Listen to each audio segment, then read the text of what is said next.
Good afternoon, all you wild and weirdos and weirdettes. It's our Ron. That's Joe, and that is our resident astronomer over there, Doomsday Dave, who is here to probably tell us a whole lot more than what NASA did this week, but we're going to get into that a little bit later. Everyone who is new to the chat, please do remember this. You can join the conversation, but you have to sub first. Sub, and then wait about a few minutes, and then it'll let you start asking questions and joining the convo just like everybody else does. The goal is set, folks. This show is free, and Joe's going to explain it all to you and how and why that is. And bless every single one of you for being here. We got a lot to talk about. Yeah, guys, you're what keep the lights on in this joint and help us cover all of our studio expenses and road expenses and things of that nature. Getting out there to film the new series, Strange Horizons. Speaking of which, on the road, on the road, we will be out this weekend. We are going to be at CryptidCon, and Dave is actually going to be joining us at CryptidCon, so you'll get to see Dave in person as well. And I'm going to have Rowan with us, so my oldest will be with us. This will be his first big outing. We're pretty excited about that, and I know he is. He's super excited. We're really, really amped up because we've got a great presentation for you guys. We're going to be speaking Sunday morning at 10:30, and the folks that are going on around us is, individuals like Tom Winterton and Dragon from Skinwalker Ranch. So if you're able to come out and hang out with us at the CryptidCon this weekend in Lexington, Kentucky, definitely make the trip. It's well worth it. And Ada Cox, thank you so much. We appreciate you. You guys are awesome. Guys, I'm not sure what's going on. It looks like there was an update with YouTube, and it's showing everybody's ats instead of your actual usernames. Oh, that's weird. Yeah, I've seen some other streamers and stuff complaining about it today while I was watching some stuff on my lunch break. Then we've got LR. We appreciate you guys. Thank you so much. Y'all are awesome. And this is what keeps us out in the field, keeps the batteries in the equipment and the lights on in the studio. Thank you.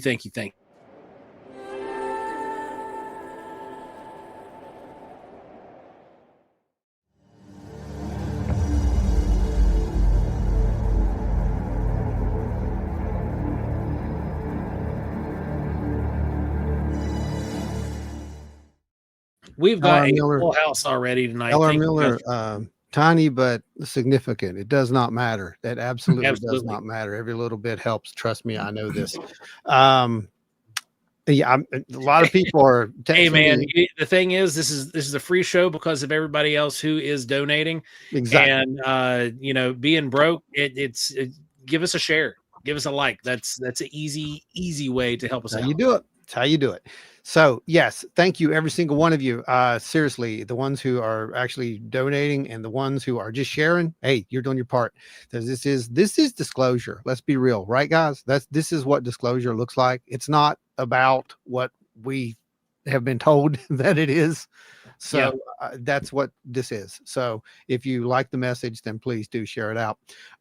We have a lot, like I said, to talk about tonight. There's a couple of very special people who are probably tuning into the show tonight, just to let you all know. So let's all be on our best behavior. Thank you.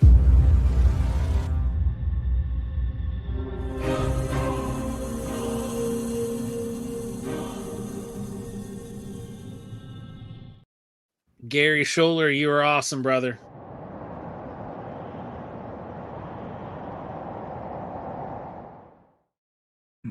Multiple. And again, everything that you guys send in, you know where it goes. You've seen it. We've got a great list of items that we're going to be having out for our drawings at the next meeting. You guys will be sure to enjoy those. We're having some issues with the holiday schedule and getting the room booked. So it does look like we're going to be going into the first of the year before we're able to get another meeting scheduled in here, guys. So sorry about that, but it's going to be a big one. So don't worry. It's going to be a big one. And let's see, really quick, Dave, you've got some news. You've got some of the prints, right? You're going to have some of the prints. Yeah. I have a few different various sizes. I'll even try to show one. Yeah, go ahead. Show one. But Yeah. So I've got one here I'm gonna bring with me, the Soul Nebula. I don't know how good it shows up Nice. on the That's camera or not, but yeah, well, it's just the quality on here, but those things are amazing. So yeah, what's gonna be really cool, you're gonna actually be able to see those things. Dave's gonna have a couple of them there at the table, and you can pick them up if you want. We're also we got to get one of those sent out to one of our winners as well for the Halloween contest. So that's another thing that has to be done. So we're gonna get that done. We are creeping up on that 3,000 goal for our members, and that is going to be exciting because when we do that, we are going to do something very, very cool for the folks who are here, and you'll understand that later. It's awesome. It's top secret though. Can't talk about that. Kind of like Roswell. I don't know, man. There's been some talk about Roswell recently. Right now, I can't talk about it, but no, seriously. So let's get a consensus, a little bit of a census on these people out here in our audience, folks. You all did, of course, see what happened yesterday. You all did watch the press conference. Some of you did, and the ones who didn't, we're going to be going over a little bit of what they said and what they didn't say. Right, guys? Is that kind of how we're going to do that? Yeah, because there was some stuff that wasn't said. We're going to talk about that. Does it involve Joe glowing Gary Foote? It could. It may. It very well may, and I'll explain that later. It's a thing that happens. We're just used to it now. We've got a few things. Like I said, there was some other, of course, the NASA press conference, right? But there's some other things that are happening in the news, including we do have. Oh, thank you, Jordan, right there. Yep. Thank you. Appreciate.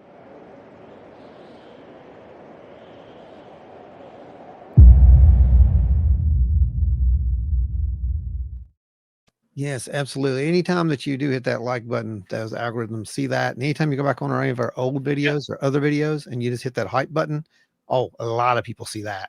So just wear that thing out. This week, tomorrow, actually. I think it's this morning at like 4 or something. I don't know. Yeah, it goes. It's 3 a.m. Is that what it is? Time because it's midnight California time. Yeah, that's what it is. And Age of Disclosure is set to make its debut. And we've been told that it's gonna pretty much change the face of ufology and how people view this. Isn't that what they tell us, guys? Isn't that the mantra that we get to hear a lot? it is. I hope it lives up to the hype. We shall see, though. Yeah, there has been quite a bit of stir around this film for a little over a year. There has been. There actually has been a little bit of stir over this. And what's amazing to me is we haven't seen this yet, right? We can't see it. Yeah, we can't see it. We're going to get to see it when the rest of the world gets to see it. In fact, we're probably going to have a little bit of a delay because we're going to be on the road this weekend. Yeah. And we're not going to get a chance probably to watch it till Sunday night when we get home.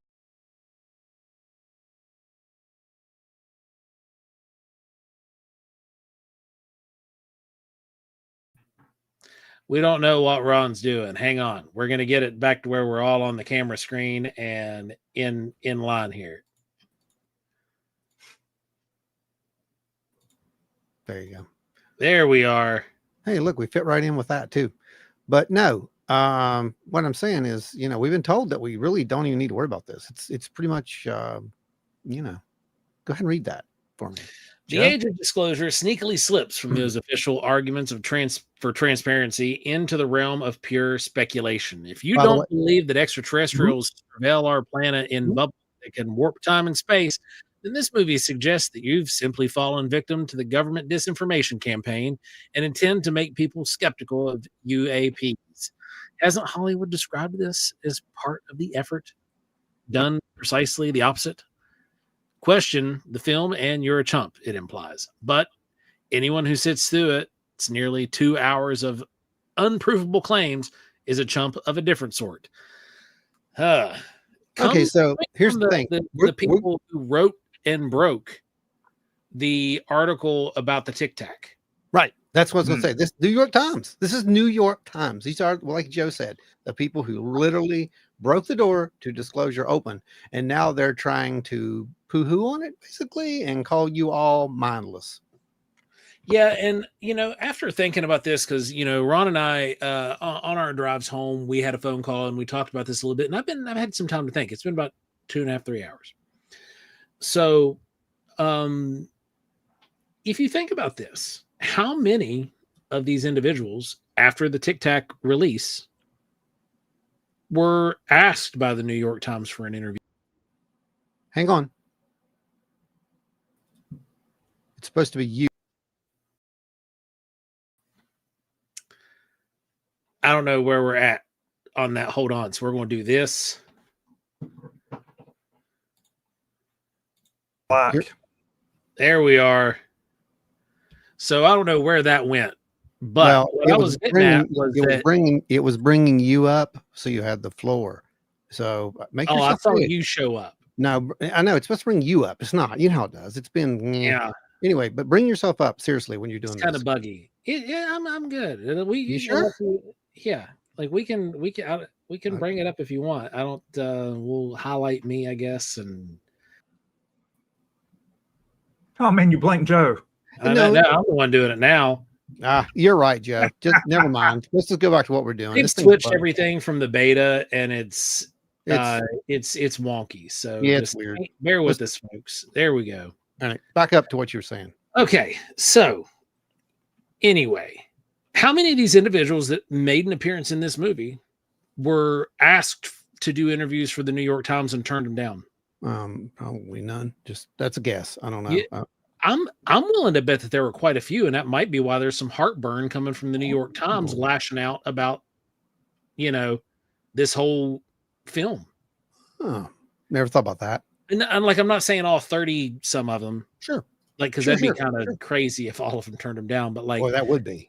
I would imagine that there were quite a few who appear in this that might have been asked and could have even been asked by this author to do snippets over the last 7 years, and never did. Maybe it was more of an opinion, and then now they're in this movie doing a tell-all, and so you've got the folks at the New York Times, and they're just got some heartburn over it. Well, like Dave was saying there, it's kind of an opinion piece, and boy, it's an opinion, right, guys? Oh, it's an opinion. What do you make of it, David? I'm just curious. Oh, as far as the New York Times? Yeah, as far as just that article, just that. Oh yeah.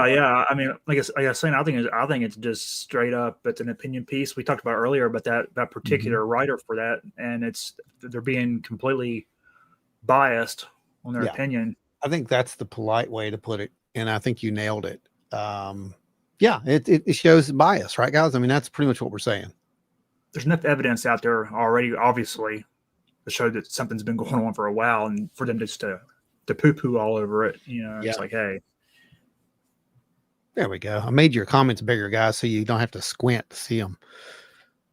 It doesn't do that automatically yet either, so got to do that manually. Anyway, speaking of, well, no, let's not go to the whole thing yet. We need to. Hello, Ashley. We need to go to another press conference.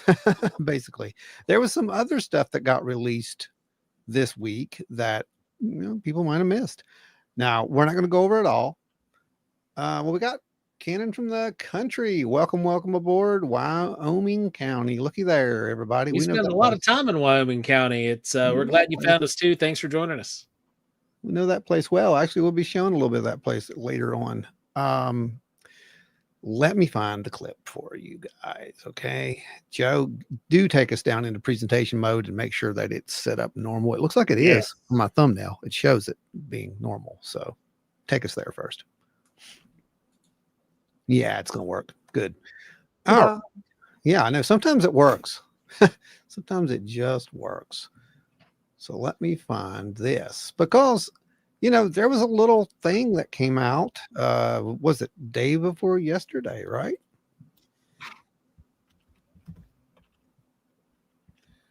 Yes. The release from Stan Gordon. Yes. And we're not going to go over it all because we do have a very, and I will say very special episode coming up very, very soon. and we'll have the man on there himself, and he's going to be, on there talking about it and going over some of these questions with you live. That's the plan. So that's what's going to be coming up. So I don't want to do too much on it, but I do want to address some of the stuff because he put it out there. He was going to wait, and he's like, you know what? I'm just going to release it. So he released it, and there's some stuff in here, guys, that it's very interesting. Let's just say that. Well, first of all, you already noticed right off the bat, that's my, the design, that the new design that basically Stan helped to create, like, majorly. Yeah, exactly. And if you guys are interested in getting a physical copy of one of those, we'll have those shortly after CryptidCon. It looks amazing. That is going to be the new, that's the 60th anniversary edition you've got back there in your hand. Yeah, that one. That's it. Yeah. We'll show that really close here in just a second. Now I'll let people see that. But anyway, what's neat about this, if you may have noticed, you don't have the old one, right? Sitting around anywhere, because the old one has been reformed into that one. That's what I thought. The button on top. That's what I thought. So this is the new detail, and a lot of folks don't know that actually is going to be the official version at this point because of things. There's been people who've come forward to verify certain aspects of it, the story, and that's pretty much what was seen. So let's. It took us back out of that when I made that go away. Let's not do that because I have another clip for us. I'm trying to remove this one. Oh, when you put the other one back up, it should move us back over because it's showing us still in media presentation. Okay, it's in media presentation. All right, cool. All right, so let's go. Oh, man, these are so small. I can't see which one's what. Well, let's go to, I'm going to go in order really quick. And if I see one that I shouldn't show, I'll pull it back down. We're going to play government. Oh, yeah, that's just it right there. And this is where he says at the back of the acorn shape, there was a device called the bumper area. This was the basic design, right?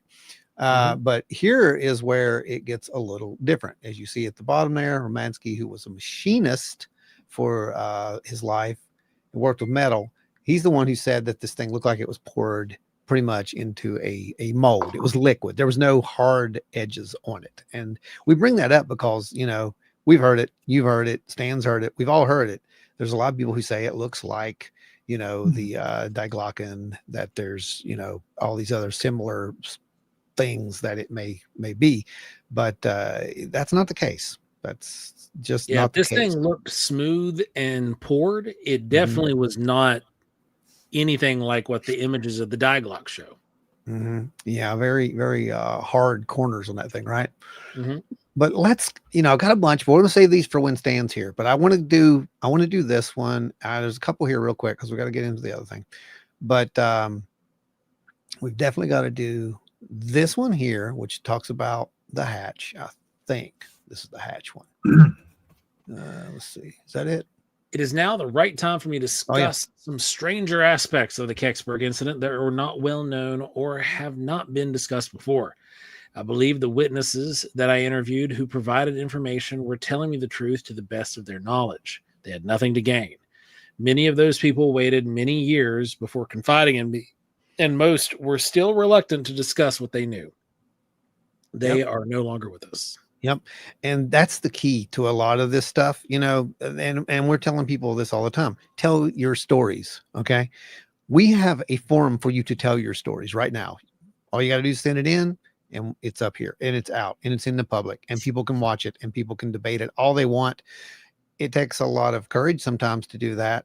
But the problem, not the problem. The problem used to be that you were alone. You're not anymore. You never were, but you're really not anymore, right, Joe? I mean, that's a fact. Oh yeah. Yeah. I mean, there's just so many people who are having weird experiences that it's good to actually get those out. And we create this almost domino effect of these people bringing their experiences out to the public. And someone else is like, hey, you know what? Not only did I see something like that, it may have been exactly like that, and gives them the ability to say that as well. And speaking of which, you're going to get to hear a account later on in the show. Let me find the one part though. I don't want you to read all of it, but I do want you to read the key parts of this. Okay. All right. Which is the section you want? Let's see. I want to really touch on the fact of right down here. I then told him about my interests. So starting right there in the middle and go down. I then told him about my interest in the subject of UFOs and my involvement with the Kecksburg case. Suddenly, he had an odd look on his face and stated, I know about that incident. I read the file report on it. He told me, however, that he was only able to read a small part of the report. The file was about 25 pages thick in a manila folder, and he had seen the report many years before. He mentioned that the report had to do with the recovery of a UFO in Westmoreland County, Pennsylvania. Kecksburg is in Westmoreland County. The incident occurred in 1965. An interesting detail he recalled was that samples of what was believed to be living tissue had been recovered and were being sent to Washington. Yeah, right there. Right there. So these are little bits of information that have just been cleared pretty much, and it's okay to talk about them. So that's what, we're kind of hearing across the board, that there's this, biologic recovery kind of thing going on. But there's more to it. There's a little more to it.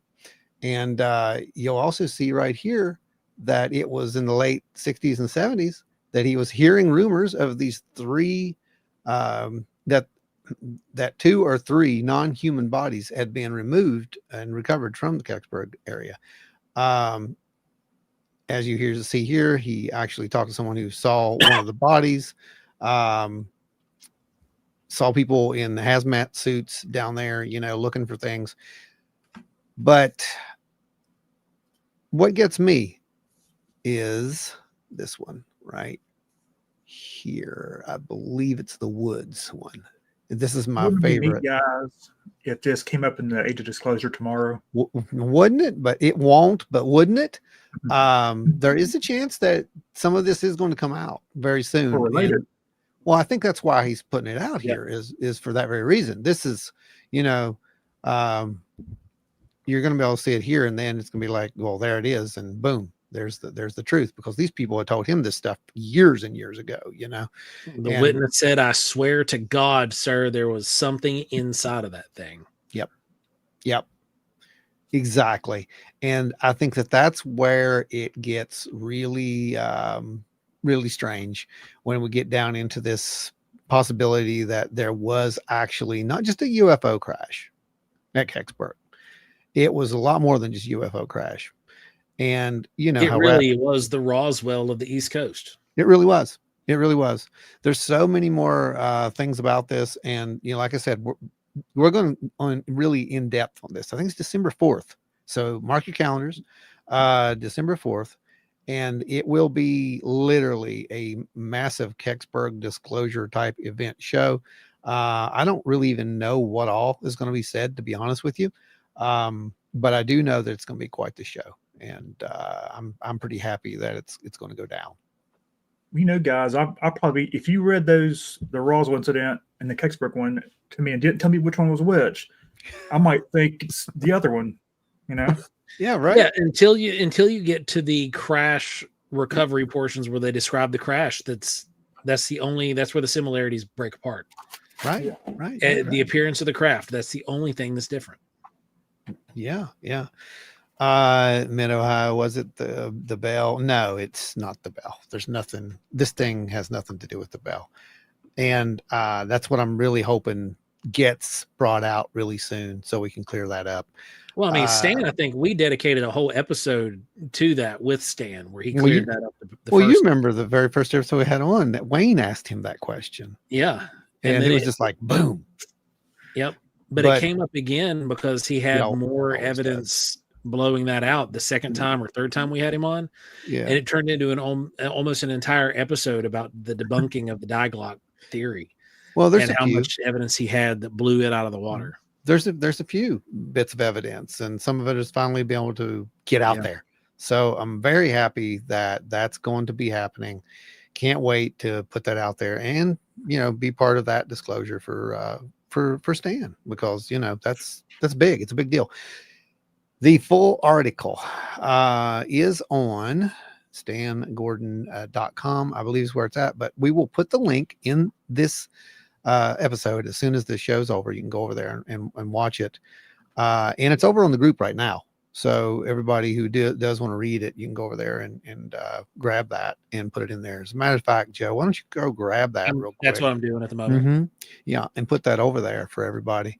But just go to stangordon.com, and I'm pretty sure you're going to see stangordon.info. Yep, sorry about that. Not .com. .info. So that's my fault there. Sorry, guys. Yeah, Stan Gordon. There you go. There is the full URL that takes you directly to his whole article. Go ahead and copy and paste that. Save it for later. Yeah, it's quite Open the up article. another window in the browser, throw it in there, and read it after the show. It's quite an article. It really is.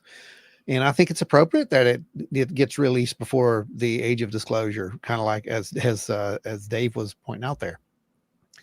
Cannon says, we'll spread the word to follow y'all down here in Mullins. Hey, we appreciate you. Thank you very much. Every little bit helps. So it's time to do it, guys. Yep. Are you guys ready for this? Because it's going to get, it usually gets weird, but it's probably just going to get really aggravating. I'll be honest with you. Unless be Ron introducing his calendar. Finally. It's just going to get aggravating, but we're going to do it. Yep. Okay, here we go. Let's put us on presentation mode. Joe, take us to calendar. Take us to DEFCON 3, Joe, because we're going to slowly creep up to 1. I'm pretty sure by the end of this. Let's do it to it. All right. Here we go.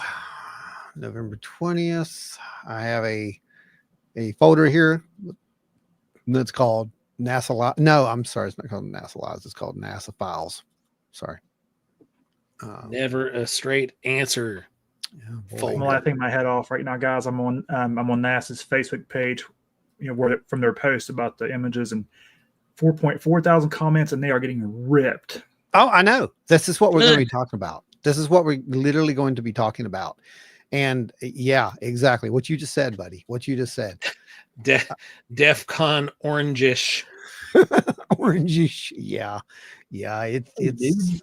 It's definitely orangish. All right. So let's go back to the actual press conference for you guys who did not get to see it. We're going to start there. And there's little key like highlights here and there. We're going to talk about those. So I'll fast forward through some. I'll let some play. It's going to be kind of long, but we're going to get through it. And it's important that we do this. Okay. Because there are things that were missed. I want you to watch, particularly like we do on all these deep dives, facial expressions. I want you to listen to voice tones. And I want you to weigh in on what you think is happening right here. Okay. That's it. This really doesn't have anything to do with the fact that this thing's, what it is. I want you to pay attention to just how it's presented. You think that's right, Joe? Is that about the I think that'd be the best way to put it. Yeah. So here is the opener, straight out the gate. And let's go. We're live today with NASA experts who are excited to share the latest images we have of the interstellar comet 3I Atlas. We'll be taking questions from the media on the phone bridge and through social media. But before we get started, let's learn more about this fascinating comet and share some images. We're here today to give you the latest of what we know about Comet 3I Atlas and what we still want to know. Notice, first of all, are we sure these are people and not like robots, like China put out on display? Okay, that's funny that you said that. I've actually had someone ask me, do you think that those were real people and that wasn't all AI generated? Unfortunately, their mouths were moving in a realistic way, and there's no glitches in the movement and in the musculature that is right here, which is indicative of an AI render. Well, even of the highest quality, they still get little mouth blips and I'll give you one problems, but like, unfortunately, these are real. I'll give you one. I'll give you one other one. Prompt. Well, that's what I was going to say. That's your other clue right there. You can definitely see. You can in one of them. You're actually going to be able to see the teleprompter reflected in their glasses. Okay, so no, really, Watch this. But first, what is a comet? It's a small, natural, solid body that is a combination of rocky and icy material that evaporates as it warms when it's close to a star, like the sun. But to start with, I'd like to address the rumors right at the beginning. I think it's important that we talk about that. This object is a comet. This object is a comet, everyone. Definitely. Straight from number one. This object's a comet right out the gate. Okay. Now listen to the rest. It looks and behaves like a comet. Okay. I'm just going to stop him right here for just a second. Guys, does it look and behave like a comet? Like Not a traditional? that we're aware of. David, you're an astronomer. Does it look and act like a normal comet? Yes or no? So, doesn't that's a matter. 50-50 answer. That's actually knows the answer, but it's also That's kind all. of a 50-50 answer. That's good. No, I know what you're saying. We're not there yet, though. I'm just wanting to prove that is not what he says is not the correct way. What you said is correct. And all evidence points to it being a comet. But this one came from outside the solar system, which makes it fascinating, exciting, and scientifically very important. This is only the third interstellar object like this that humanity has ever found.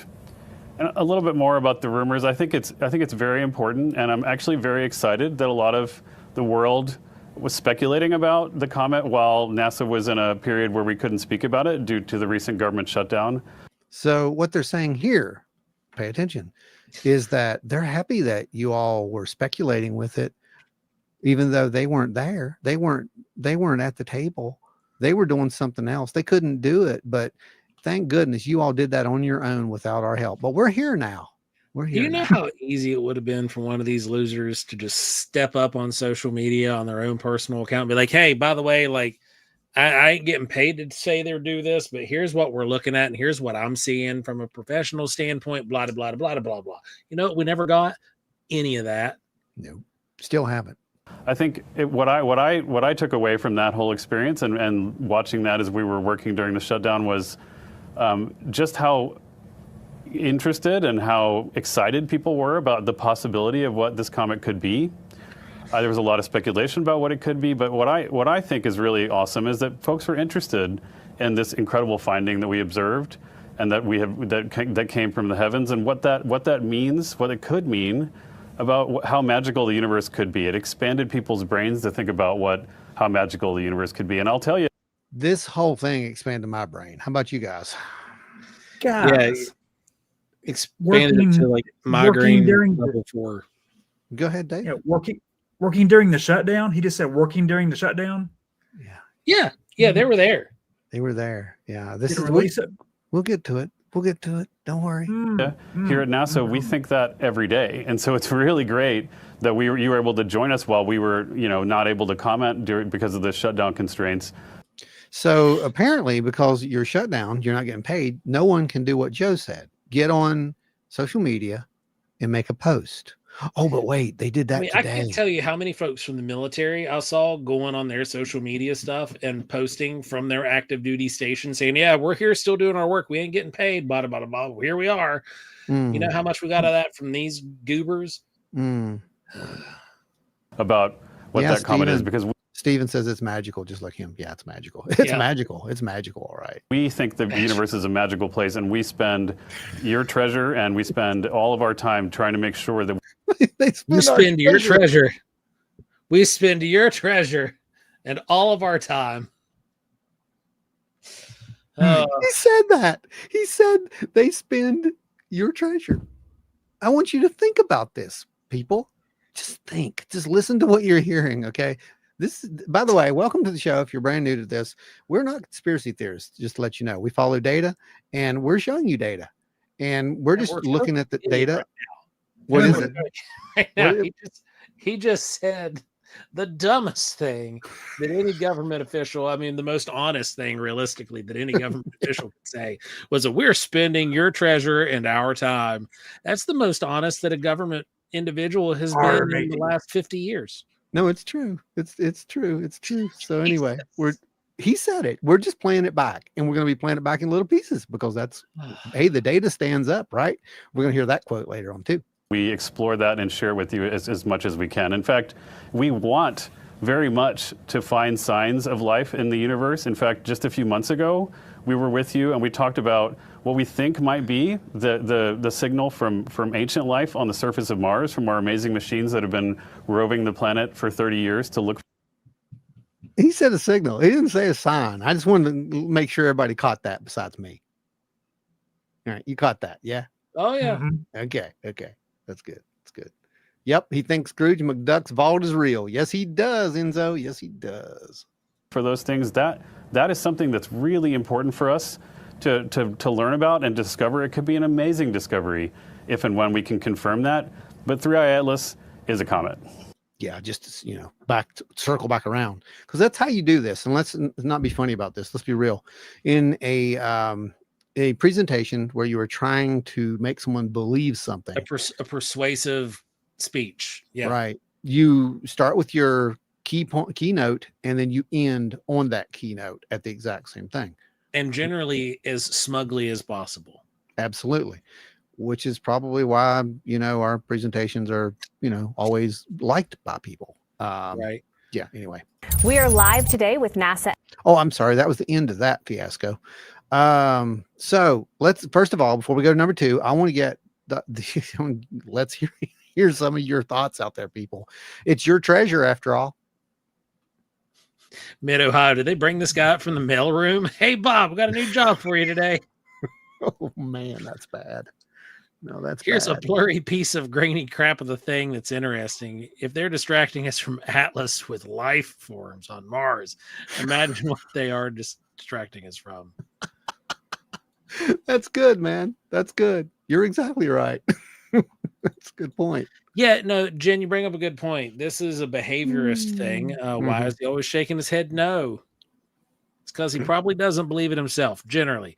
Now, there are people who just have a tick where they, bobble their head or whatever, but yeah. He may really not want to be there. I mean, I don't blame him. He lost the bet and had to go on the live.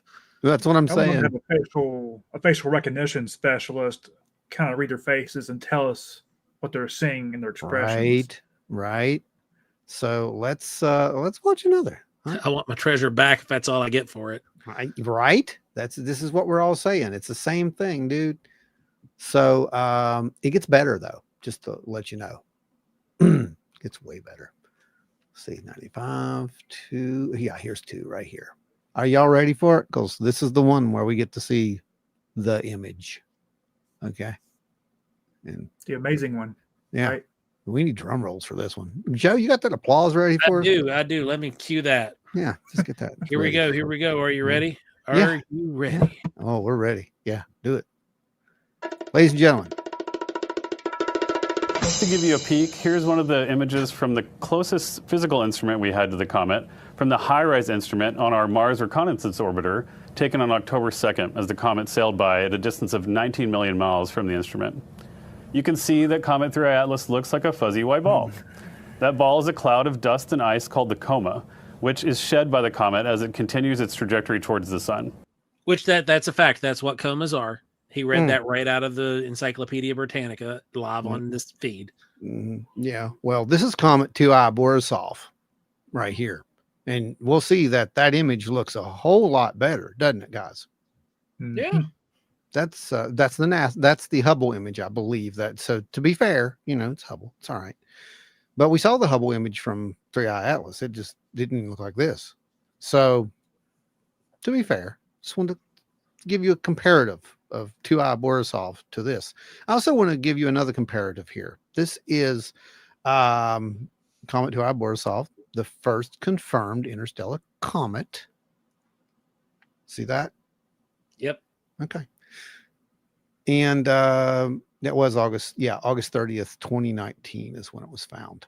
That is exactly the Hubble Space Telescope image that was taken. So here's the other part. We have a size and a distance right there. Boom. Look at that. It's about 3,200 feet across. I mean, it's about the size of a football The NASA-funded field. Atlas Survey Telescope, which made the discovery, is part of NASA's Planetary Defense Network. Our telescopes are always watching the skies to keep us safe, and in doing so, they occasionally make major scientifically interesting discoveries, just like this one. And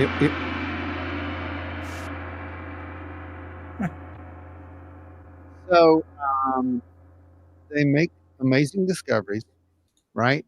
Planetary Defense makes amazing discoveries. I want you guys to follow along with what's being said here because it hurts. But for 45 days or whatever it was, 45, 50, what was it? It was a lot. It was a few days.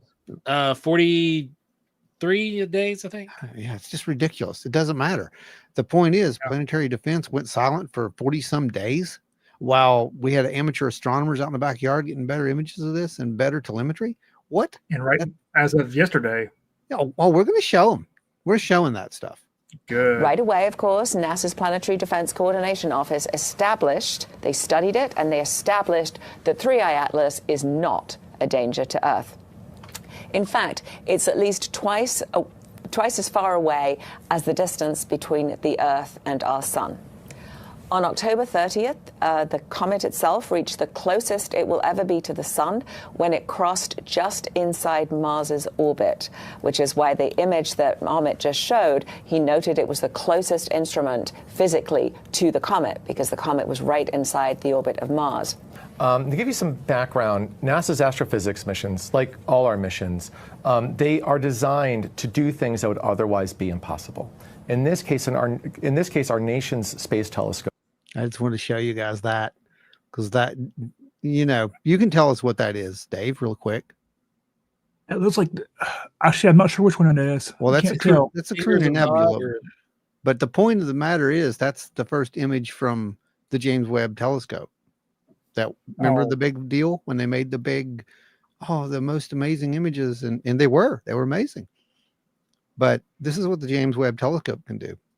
Stare deeper and more sharply into the universe than any other observatories in the world. That's what the James Webb Telescope can do. That's like 70 or what is it? So many, I forget how many million light years. It's ridiculous how far away. You know what else is ridiculous? I remember.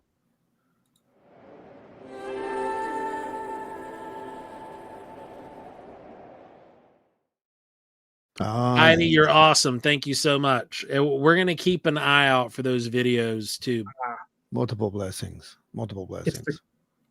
It's the Carina Nebula. That's what it was. That's it. The Carina Nebula. Yep. And that means we're often the first to follow up and study near-Earth objects or comets like 3I Atlas. Yeah, they're the first to study near-Earth objects, not 7,600 light years away, but the ones that are near Earth look like what they look like. And this at 7,600 light years away looks like a painting. I mean, I'm not wrong here, and I'm not wrong. So, Dave, can you explain this? Because you do astrophotography, and you can make this make sense way better than those talking heads from NASA. What's your question about the image itself, really? Why it looks so crisp and clear and okay, I got you.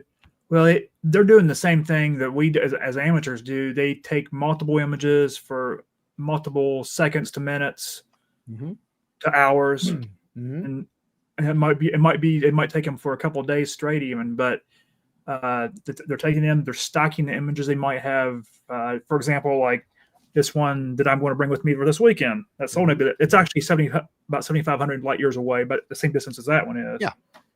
And on that one, for example, I stocked 248 300-second images, which it was around 33 hours total is what I have on that, and what I produced right here. Now I'm not going to say it looks as good as James Webb because obviously it's online, so we can't, but it looks pretty dang good compared to the detail on that. And I'm an amateur, you know?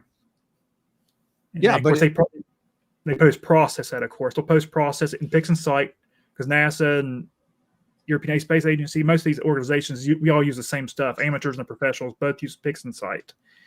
No. Can you explain that? What you're talking about? No, explain what you're talking about. PixInsight. Talk about that. The PixInsight, it's basically just a post-processing software. You could think of it like a Adobe Acrobat, but way more complicated. There's one of your images, Dave. I just wanted to pop this up to, go ahead. Yeah, that one there, that's Flame Nebula, and it's probably about 6,000 light years away. So Mhm. a lot of the nebulae that we see out there, like that I'm imaging and Mhm. other amateurs imaging, a lot of them are going to be around 7,000 light years away. Sure. You know, the people like those that are imaging galaxies, those are going to be, you know, millions and millions of light years away. Right. Comparison. But my point being is we're talking about light years. We're not talking about, you know, several 100,000 kilometers or 1,000,000 kilometers. We're talking about light years, and you're talking about stacking. And this is what you got with stacking, right? Oh, Like yeah. that? Yeah. Okay. That's good. That's good. Y'all remember that. Do you have a photo of one of the amateur? Oh, not yet. Not yet. The comments. Okay. Not yet. Not yet. Don't worry. After they're initially detected. That same powerful gaze that lets us, these telescopes see distant galaxies, those little red dots you might hear about. They also allow us to observe details about objects like 3I Atlas a little bit sooner.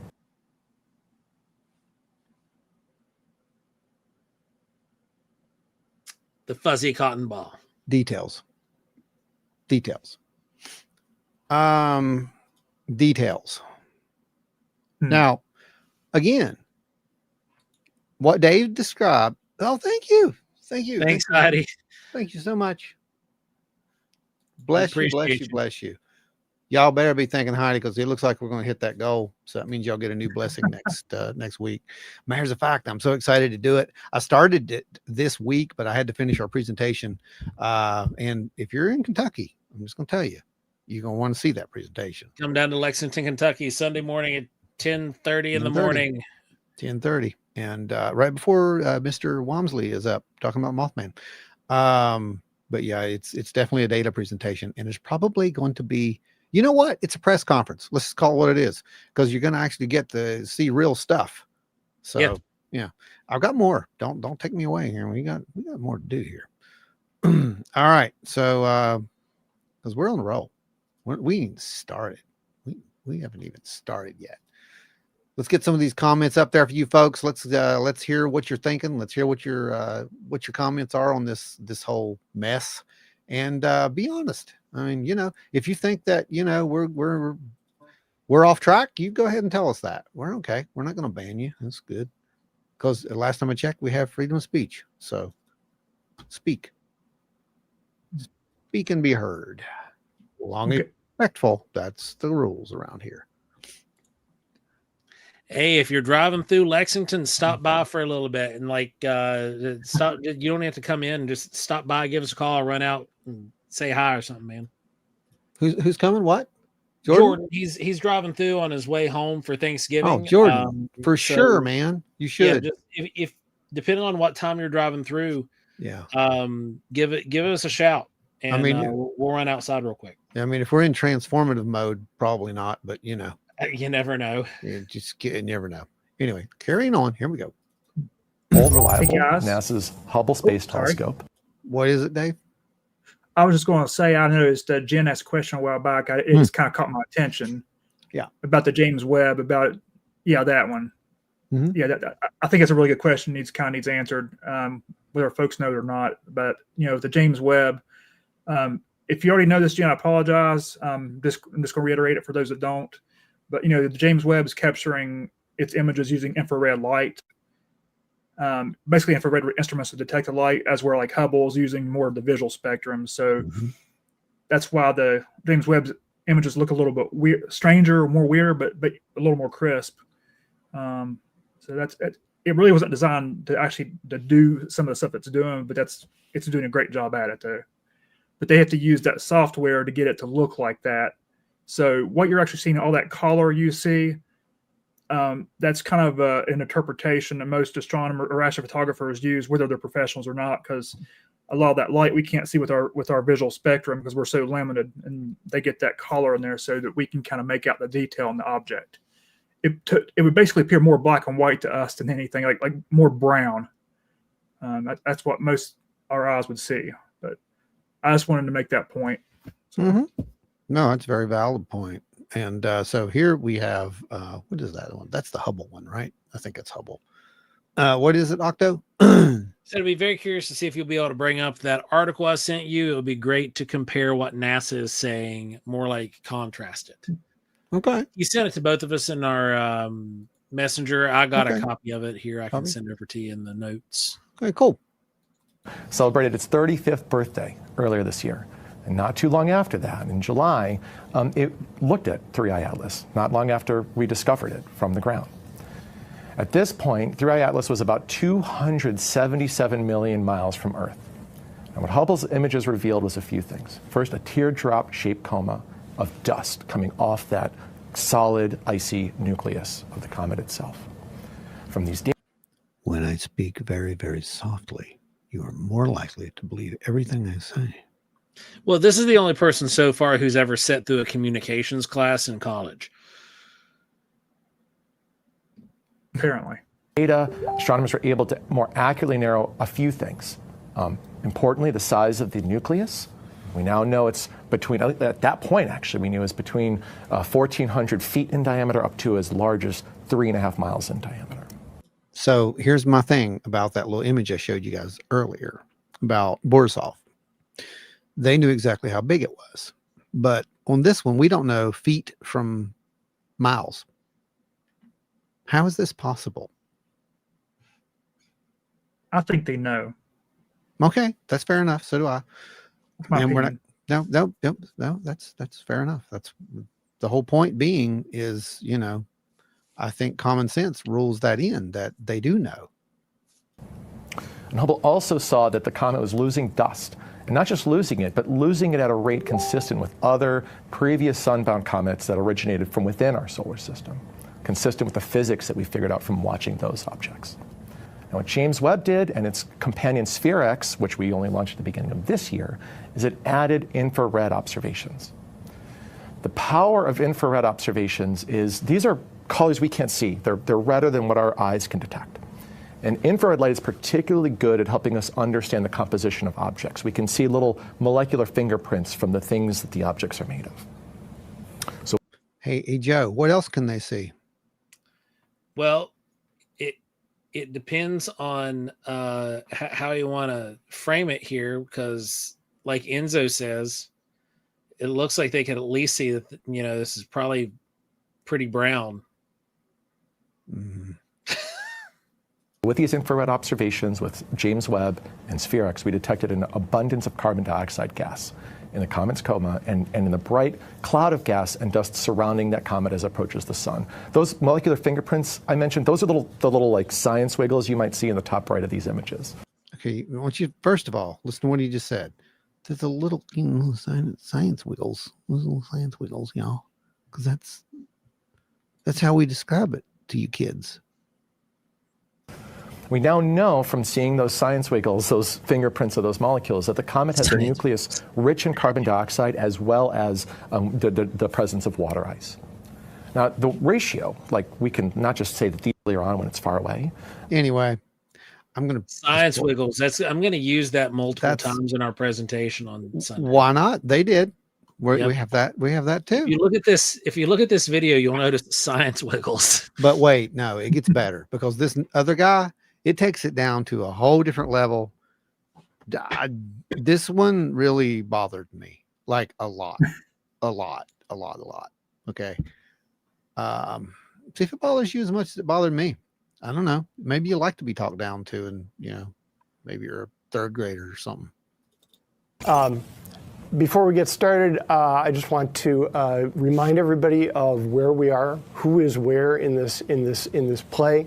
As you saw in the animations while Nikki was speaking, the sun, of course, is at the center of our solar system. The planets are orbiting around the sun, and in this case, Comet 3I Atlas has come through on a trajectory. Yeah, he did do that. Yeah, he did say that. Yes, they do think that you are not smart enough to know where you are. Just saying. Trajectory in the opposite direction and has arrived at its closest point to the sun when the Earth was on the wrong side for us to conveniently observe. But Mars was on the correct side of the sun, and our Mars assets were able to observe the comet, and also several of our other spacecraft were on the correct side of the sun. So the scientific community is really excited about the comet. They're so excited. they're You so can tell. yeah. Yeah. So, for y'all who didn't know where you were, I wanted to make sure that we had that little clip. But it gets better because there's some stuff here that I just can't even. I want you to remember these because they come back up. Okay, just remember this, and we're going to prove to you what you're seeing is a 100% scripted, well scripted play. That's literally what this was. I want to address this real quick, and Dave can attest to it. Go ahead. Dave and I are both G men. Okay. When we are comprising standard operating procedures and we are writing the documentation, we are told to write it at a 5th or 6th grade Lexan level, 5th or 6th grade reading level. Pat says it sounds like someone told them they were giving a presentation for 8-year-olds. Mm-hmm. That's because if you work in the government, that's kind of how you're told to convey messages to the general public is at a 5th or 6th grade reading level. Because you're smarter than us. Concise and to the point. Yeah, because you're smarter than us. That's what it's always been about. They tell us specifically not to use big words, to refrain from. Maybe that's why we have 3,000 people who sub to this channel because we use big words. I don't know, but I want those 3,000 people because they know what big words are. So, well, Joe, George, the big yellow one is the sun. Yeah. Oh man. Anyway, well, Joe, no, seriously, it's. Yeah, we could bring up the other one, Joe. The other conversation. I don't want to jump ahead, but the AI thing that we are kind of having to do. Not yet. We ain't done that yet. Off topic right now. We'll not have a good one about that one later. Yeah. So here's the other part, because you're going to hear it again. We're just beginning to learn about these types of objects and figure out what are the right questions we should ask about. I can show you a sampling of the images collected by our different mission teams. To set the context, you're going to see a comet that's a small body with a coma around it, basically a fuzzy blob. Now remember, space is big. Nothing is ever. Just so y'all know, space is big. Space is big. Really as close as you like, and all of these observations are very, very difficult. These types of objects and figure out. Oh, I hit the wrong button. To set the context, you're going to see a comet that's a small body with a Let's coma play it again around because it, it's funny. basically a fuzzy blob. Now remember, space is big. Nothing is ever really as close as you like, and all of these observations. Oh, I wanted to pause that right there. Someone had said this on social media. This is the best image quality we can produce. Wow, we're really behind in advancement. If 3i Atlas were truly alien, they'd look at us and say, these Earth beings are unbelievably primitive and not very intelligent. Well, that's not wrong. Are very, very difficult. It's a little bit as if our NASA spacecraft were. Listen to what he said and read that, because this is what they said today. This is one of their defenses today, because they went on a tirade today. We're going to show that a little bit later. But this is from that. So I literally cut this evening. A comet is a small body with a coma around it. This is a response on Facebook, by the way. Yes, it is. A comet is a small body with a coma around it. Basically a fuzzy blob moving very quickly through space. So the object itself is fuzzy. How many times am I going to say fuzzy? All right. On top of that, space is big. Remember, guys, octopus, space, big. And these images were taken from extremely far away. It's as if NASA spacecraft were watching a baseball game in different places in the stadium. Right there. We're all trying to get a picture of the ball. Everyone has a different kind of camera. No one has the perfect view. None of these instruments were designed to specifically look at this comet. So it's extraordinary how we were able to capture these images. Okay. Because a baseball game, this exciting opportunity of an interstellar flying object with our solar system, each mission team stretched the capabilities of their scientific instruments. Yeah. So as he continues, listen. Watching the game from different places in the stadium, everybody's got a camera and they're trying to get a picture of the ball, and nobody has a perfect view, and everybody has a different camera. It's the exact same script. That was the exact same script. Can I say it? Nope, not yet. Jordan says Bigfoot must be a body with a coma around it too. Explains all the fuzzy photos. It does. It totally does. Let's see. Again, space big. Yes, space is big. Let's remember that. I want to find the one. We're skipping some of these because there's no point. And so here's a shot from the rover's webcam. Enjoy, simpletons. Yeah. Let's see. Maven. Yeah, there's the Maven image. I think it's here. The extraordinary comment is just... The answers will come later on.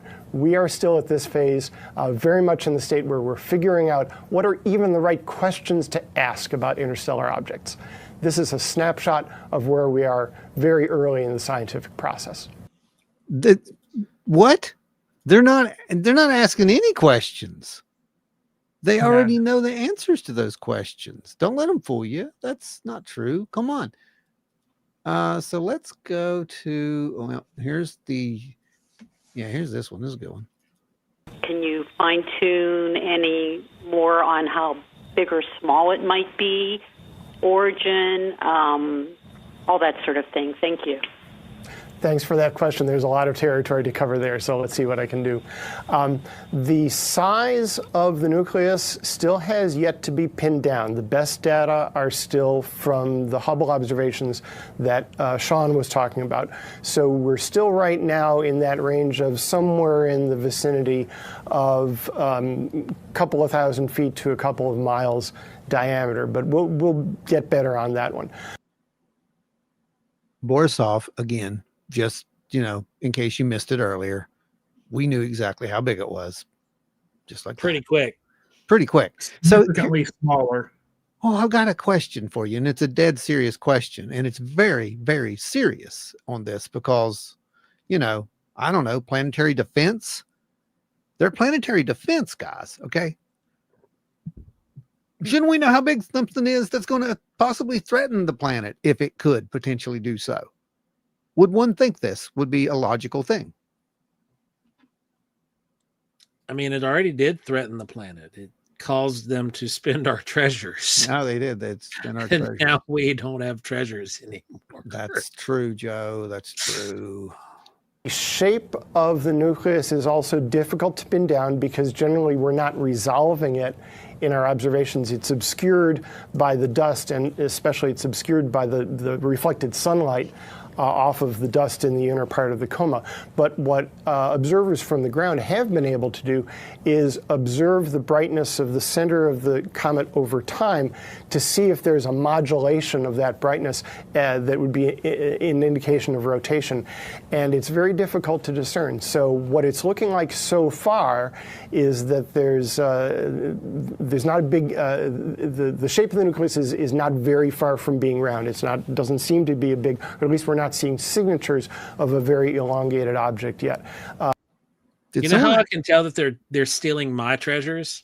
Because all their haircuts suck. Yeah, well, how did they know the size or shape if they can't even, you can't see it?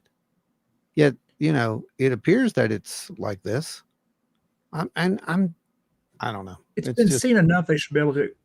Right. I had to look this up. There's 4 methods that they use to get the size of these comets. Yeah. They have it would take forever to explain all these, but they have the Sidwick method, a Driffin method, using images and formulas, and this one I'm not familiar with is an AF or HO measurement. Our math specialist could probably explain some of these better than I could. Enzo, this is not stolen treasures worthy. Yeah, right. So eventually, they start taking some questions from the press, as you heard. And one of the questions inevitably was, and that these were all selected. Remember, this was a play. Oh, yeah. This was a play. These were all selected. I don't even know if this was live. I mean, truly live. I don't know. I haven't made up my mind yet.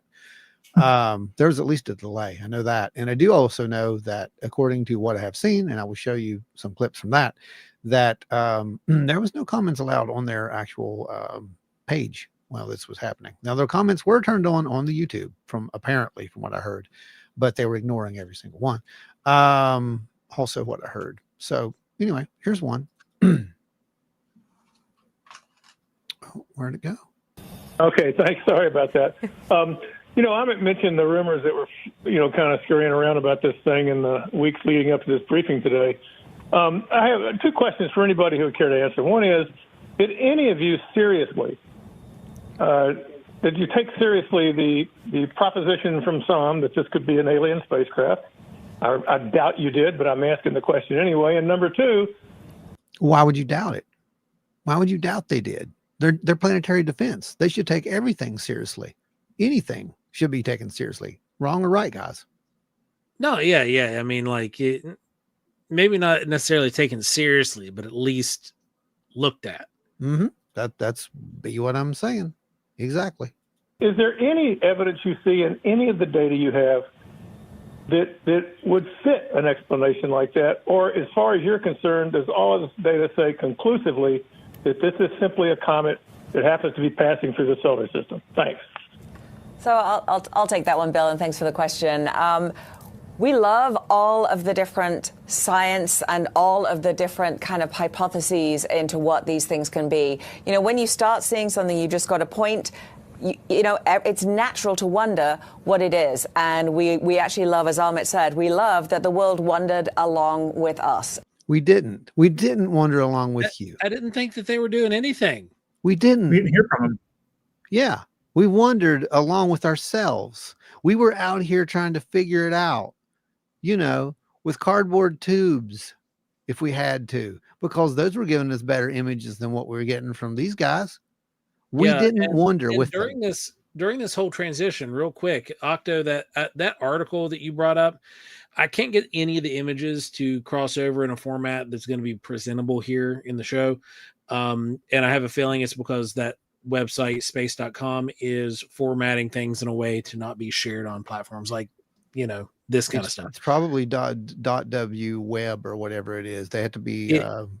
They got to be PNG or JPEG. Yeah, send me the link. You have it over there in the notes if you go click that. But okay, I'll look at it. There's been some confusion too, guys, on that breaking up.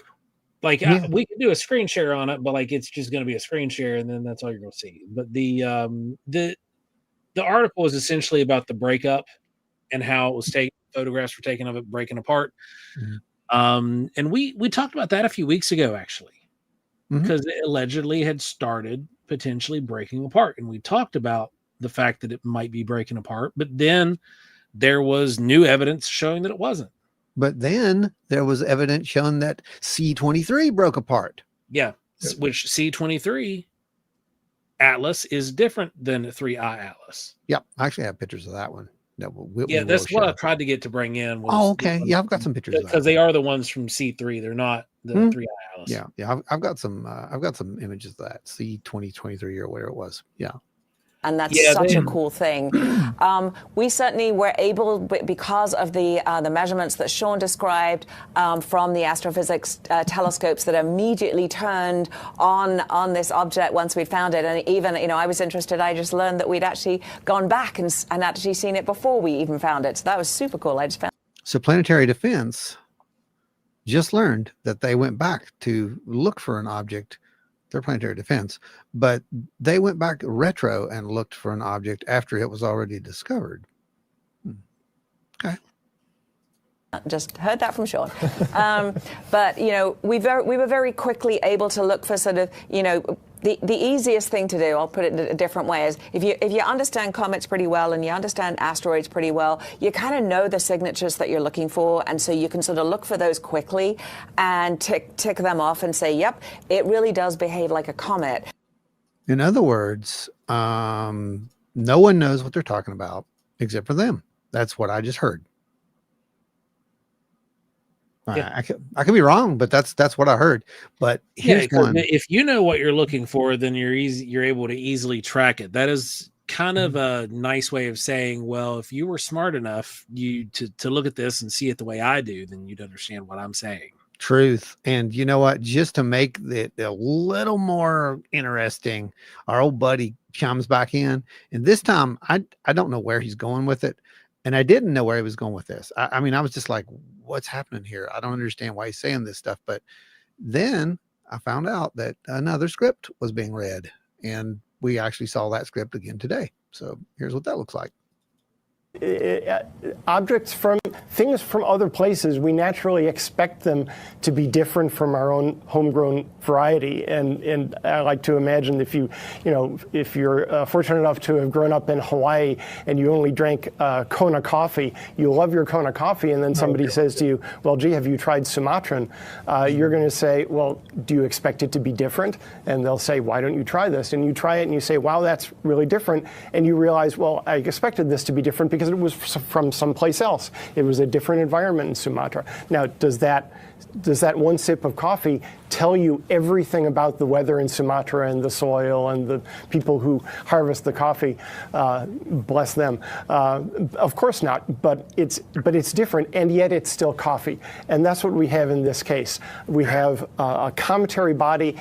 So is the comet coffee? This is what I don't understand. Well, what I can tell you is that this whole meeting is reminiscent of civet coffee, if you're familiar with that. That's a good job. It behaves, it resembles the homegrown comets that we have in our solar system, and yet it's excitingly different in particular ways. So it resembles the homegrown comets that we have in our solar system, yet it's different in particular ways. So it doesn't, or doesn't, or it's hybrid. Does the same thing comets do. It evaporates carbon dioxide gas. It evaporates water. But it's evaporating more carbon dioxide compared to water. So that's a very interesting thing. Comets evaporate dust, and the dust is broken down. The minerals are broken down by the ultraviolet light of the sun. And comets, we know comets put out nickel, they put out iron. That's what comets do. This particular one is putting out more nickel than iron. That's really interesting.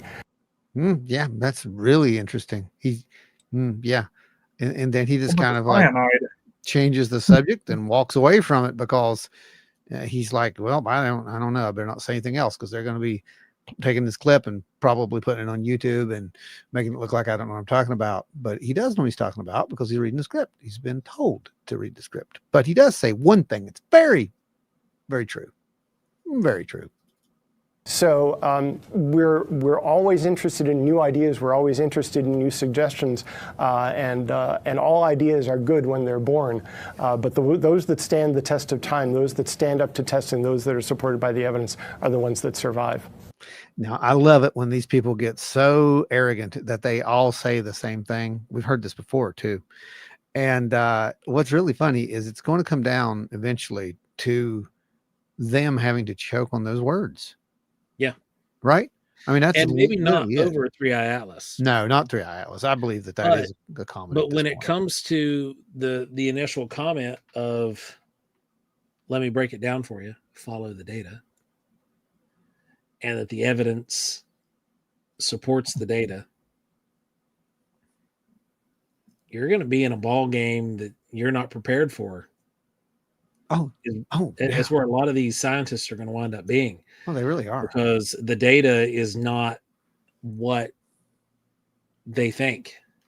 The data doesn't always coalesce with current theory. Mm-hmm.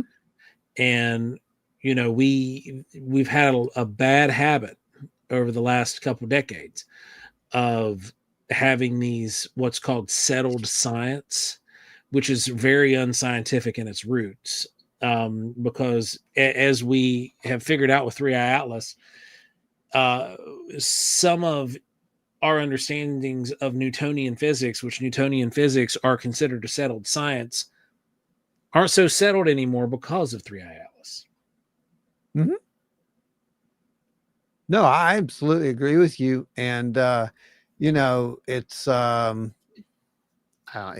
drives me crazy to see it. But here's someone's reaction to it that we all know very well, as Avi actually went on literally right after this and was interviewed. He was interviewed on multiple stations, but this was literally right after. And here's what he had to say about it. Harvard professor Avi Loeb. We have waited to be able to talk to you about this 3i Atlas, and finally we get some images from NASA. So they say they are opening a window into other solar systems. What was your reaction to what we just saw and heard?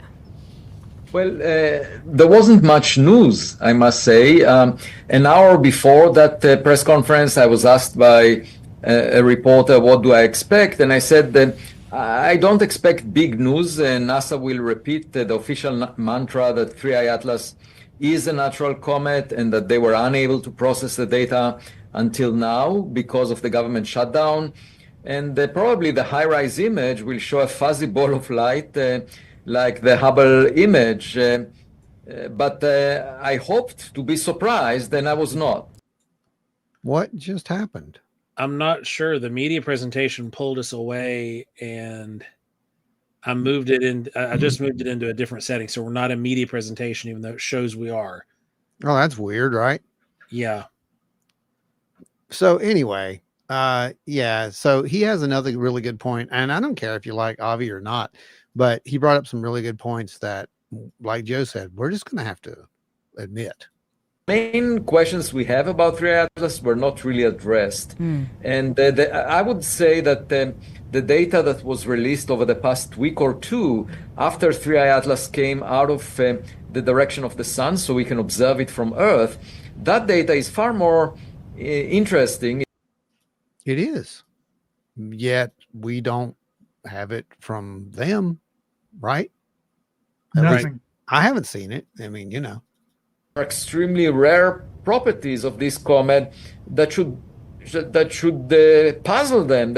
So I think the appropriate response to that would be, you know, there are very puzzling facts about this. Maybe indeed it's a natural comet, but it means that we don't understand the factories that make such things. Because if we get such a big package that happens to be aligned with the plane of the planets and shows much more nickel than iron, you know, maybe there is something really fundamentally wrong with the way we think about the origin of this thing. They don't even bring this up. I mean, I don't have an issue with them claiming it must be natural, but even if it's natural, it seems to me that the main message is that, you know, we are missing something. We don't know how such an object is generated or created.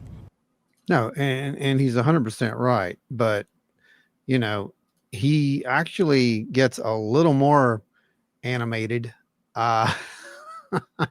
with I think it was News Nation a couple hours after this. Basically say that it's a familiar comet, but are not willing to address those anomalies. They didn't mention any of them, and there are no solutions as of yet. In fact, the most exciting data was collected in recent days by amateur astronomers. They did not invest $1 billion in space telescopes. They used amateur astronomer telescopes that you can buy in thousands of dollars, and they provided us with insights about the jets coming from 3I Atlas. We now have an opportunity in the coming days, the coming weeks, to observe these jets and figure out where they originate and conclusively say whether they come from pockets of ice on the surface of a rock or from thrusters. I mean, you know, you got to throw it in there because it's got to go on the friggin' table at this point. I'm sorry.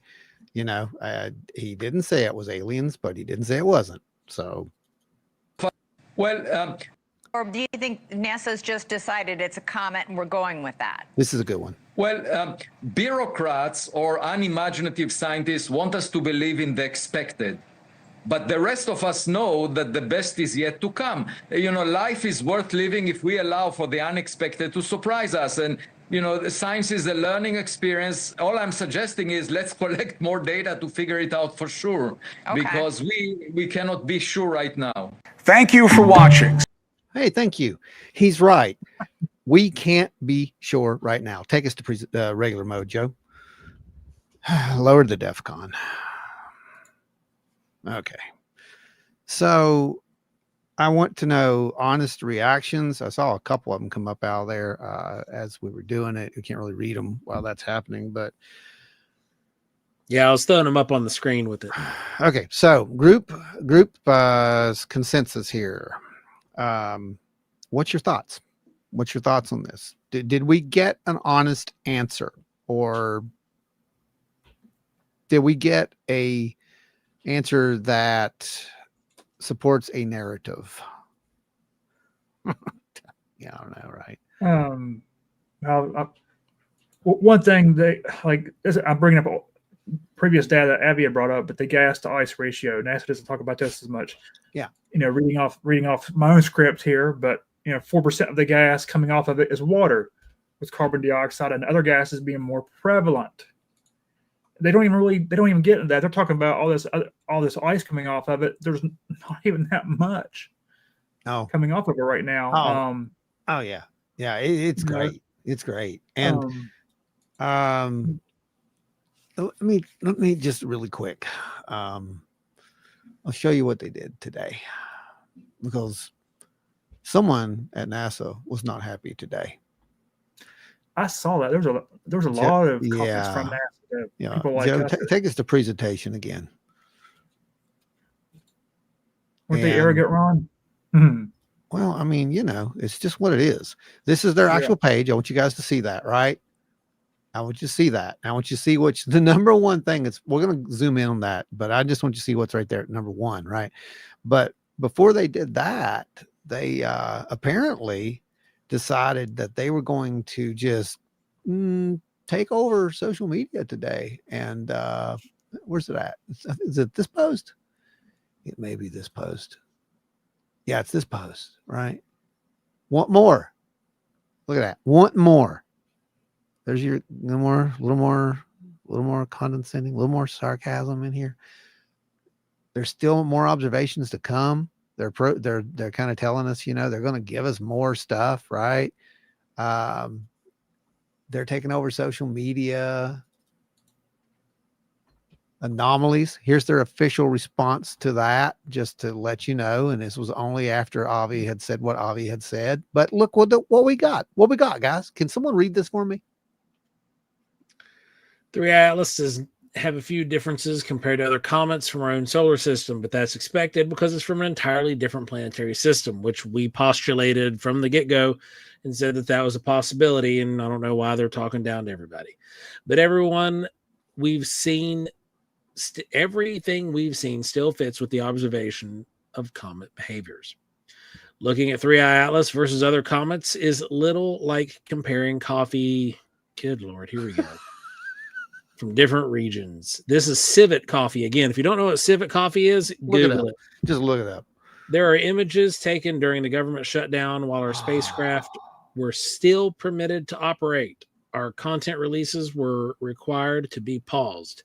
Now that we're fully operational again, we're sharing everything we've observed over the past few weeks.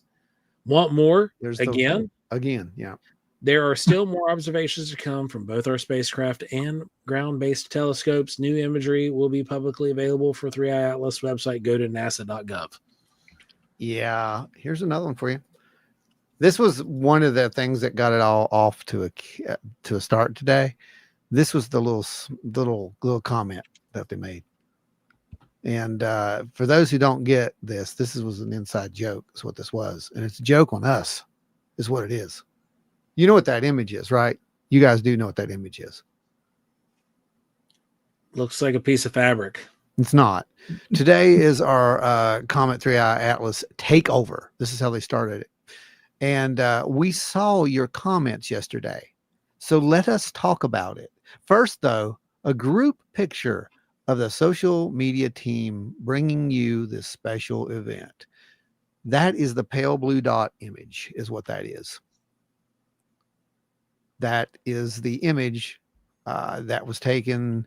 When was it? Do you guys remember the date that was taken? Because it was like 1990 or something, I think. When it's been a while ago. It was like February 14th, 1990. Yeah, 1990. And that was when Sagan basically said, he was there at NASA, and he said, turn it back around. That's it. It's Saganites. And get a picture of the Earth. I mean, it's just to show us, our place in the universe. And that's where his quote came from. And I actually do have that quote for you who do not know it. Actually, it was a good book. I read the book. But there's what they're referring to. Look again at that dot. That's here. That's home. That's us. On it, everyone you love, everyone you know, everyone you ever heard of, every human being who ever was. lived out their lives. The aggregate of our joy and suffering, thousands of confident religions, ideologies, economic doctrines, every hunter and forager, every hero and coward, every creator and destroyer of civilization, every king and peasant, every young couple in love, every mother, every father, every hopeful child, inventor and explorer, every teacher of morals, every corrupt politician. There's a few of them. Every superstar, every supreme leader, every. But anyway, we all lived on that mote of dust suspended in a sunbeam. That's how they started this. Hashtag Team Big Rock. They quoted Carl Sagan as an influence to remind everyone that this is brought to you by planet Earth. No, it's really not brought to us by planet Earth. Yeah, I don't know. Things like that, little jabs. That's not how we do it, guys. That's not how we do it. And that's one thing this one dude said. He had said something about answering a sarcasm with sarcasm. Yeah, that's not how you do it. And he's right. That's what it is. It's just completely sarcasm. It was nonsense. So here we go. I'm done with NASA. You done with NASA? Because I'm done with NASA at this point. Yeah. Let's go over and let's show you guys a little bit of something that we got here. How about a little disclosure on our own front? That'll work. And then we have that nice little Mothman story we're going to kick into, because again, we got to do something to calm this down, because I'm not feeling it right now. And NASA ought to stand for frustration somehow. Well, it's just wrong. It's just flat out wrong. Let's just call it what it is, because they had an opportunity to stop all of the division, all of the speculation, the rampant nonsense, all the crazy posts, but instead they gave them fuel for a cover-up conspiracy bigger than Roswell. Am I wrong? I have at least 3 friends who have taken photos of 3I Atlas over the past 2 weeks since it became visible again. Yeah. I've not been able to myself, obviously. And their photos look 10 times better than what NASA just showed us.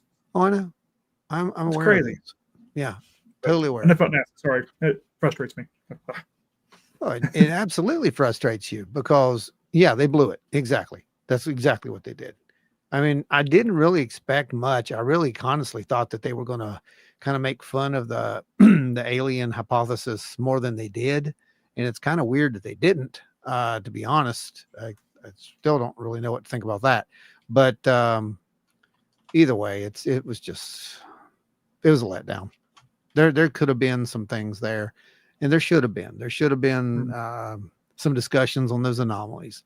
And should have been a 2-hour discussion. Well, it should have been at least a discussion, and not just a nonchalant waving it off like it happens every day and that this thing's normal, because it's really not normal. And I think that was where they really lost the credibility. So that's where they lost it with me anyway. Yeah. I'm going to go try to find this video for you guys. So, Joe, keep them entertained. All right. Well, guys, we appreciate y'all hanging out with us. Remember to like, share, and subscribe. If y'all are new here, we just finished our tirade on the NASA release that was an absolute flop, but went actually worse than what we were even projecting it to go.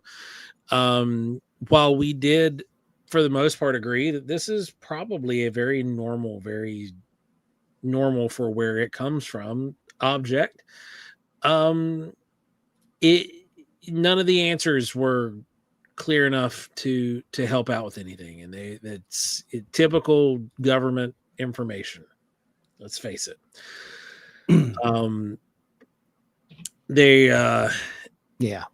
Then they started a picture war, which was very adolescent, in my opinion. Dave, I'm sure you can speak to that for a second.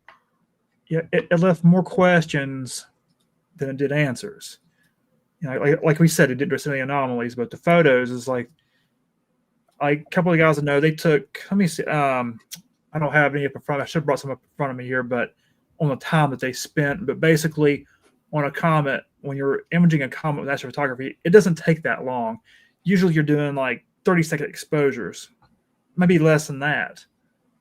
So what some of my buddies got, they probably have less than half hour to maybe an hour on that object, depending on what exposures they used.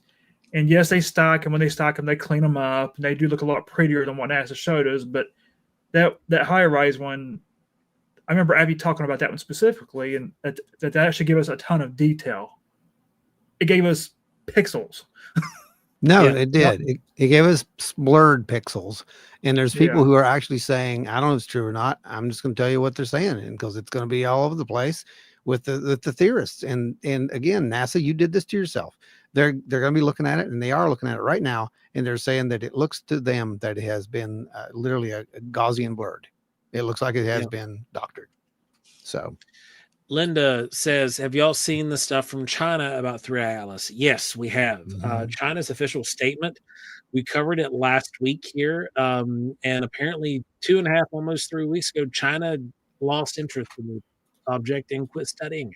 Yeah, they're going to the moon. They decided that was more important, and they don't care about 3i Atlas anymore. Why? I don't know. It really it blows my mind. It's a really major discovery, like on not even just on the possibility of it being something, not from around here, as in alien, but it truly is an alien object. Okay. I mean, it's not from it's from a completely different solar system. Now, Linda, those articles, a lot of those articles were generated by AI. Which ones? The ones that you're mentioning about where it appeared alive and oh yeah, totally, 100%, and things of that nature. Those 100%. Were generated by AI, and it was a big clickbait scam. We did a lot of research into that, digging into them, and it's unfortunate, but that's actually where we're headed next in the topic. Let's get this because I want to show it. Okay, I'm going to show the Wineberry clip first, I think. Okay. So this is coming out of Wyoming County, West Virginia, and Wineberry. It's Beth's little slice of heaven. Right. And this was last week is when this occurred. I just want to get the full screen. Let me have the full screen. Come on. Let's see if that worked. Because it looks like it goes out of frame.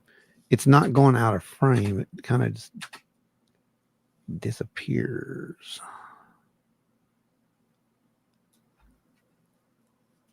Oh, okay. This should do it. Fill frame. That might do it. Yeah, that's got it back in, I think. Okay, I got it.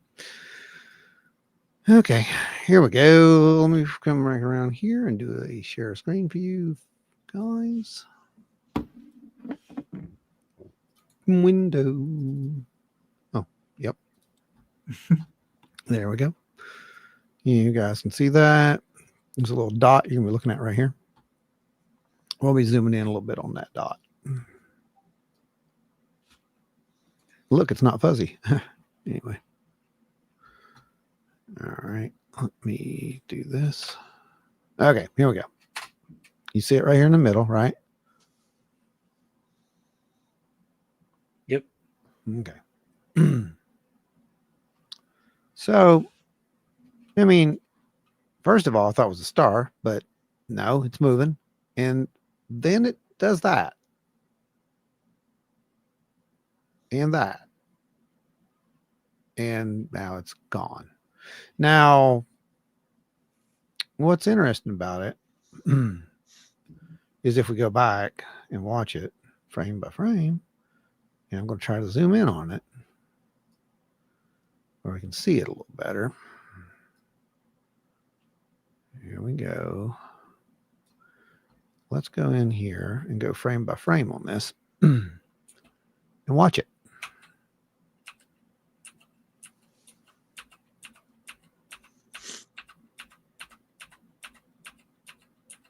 Now, right here somewhere, it's going to start changing a different. Yeah, there it goes. Yeah, let's pull it back over here. Right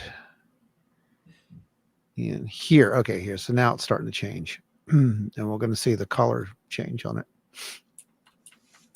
And then it's going to disappear. And it comes back. Yeah, see?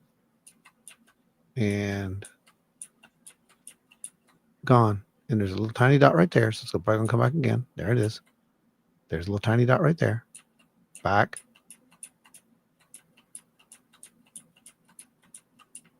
Kind of purpley color at that point. And then right here, yeah, right here, the shape changes a little bit on it.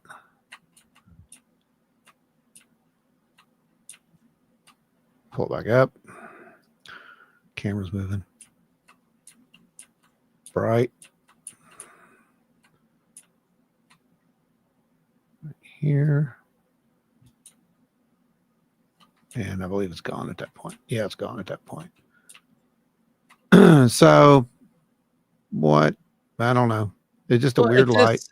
When we're dealing with lights in the dark, yeah, the changing shape is kind of going to be related to the directionality of the light. And we're looking at something that it appears almost to be oscillating. Yeah, I would call it that. But you also have to remember when we get down into that other stuff, we're seeing motion blurs, seeing camera movement. Yeah. But right here, this is the good stuff. Right here, this 1 to 3 second blob right here where it's kind of steady. Because we can see that thing is oscillating. There's some oscillation going on in this. Yeah. And there's color shifts going on in that while it's oscillating, which is kind of bizarre. But we've recorded it before. We've seen it before. Yeah, exactly. So was that in the ridge line or up in the sky? This was in the sky. Okay. We can actually see the tree toward the end of this clip. Well, not toward the end. It's right in here somewhere. It's got to go back to 100%. And you'll see the tree. Get it set back. Yeah, maybe. Hang on a second, guys. I'm getting it. Somewhere here, there's a tree. Now, Beth says here it's the same wobbly ultraviolet little dude. It's always crossing the same path. Same area. There's the tree. Could that be a geospatial satellite? There's the tree. Well, if it's always on the same kind of train. If it's always on going the same way, it could definitely be. The way that it kind of blinks out is kind of weird, but again, we've seen that with satellites. They do they'll this. just go across the horizon. Once they hit the Earth's shadow, it lights out. Right. And once they hit the shadow of the Earth, then they're gone. So theoretically it could be. I wasn't there, so I can't say. I just know it doesn't match a plane. So no, the colors don't match either. No. So could it be a satellite? Yeah, absolutely. 100% could be a satellite. But it's just She said always southeast. Okay. Well, next time what is it, bud? How zoomed in is it right there? I've got us right now at about 1.2. Just what's a little like. Yeah. But you have to remember, she's also zoomed in as well too, because right here is the actual. See, that's actual focal length right there, that little dot.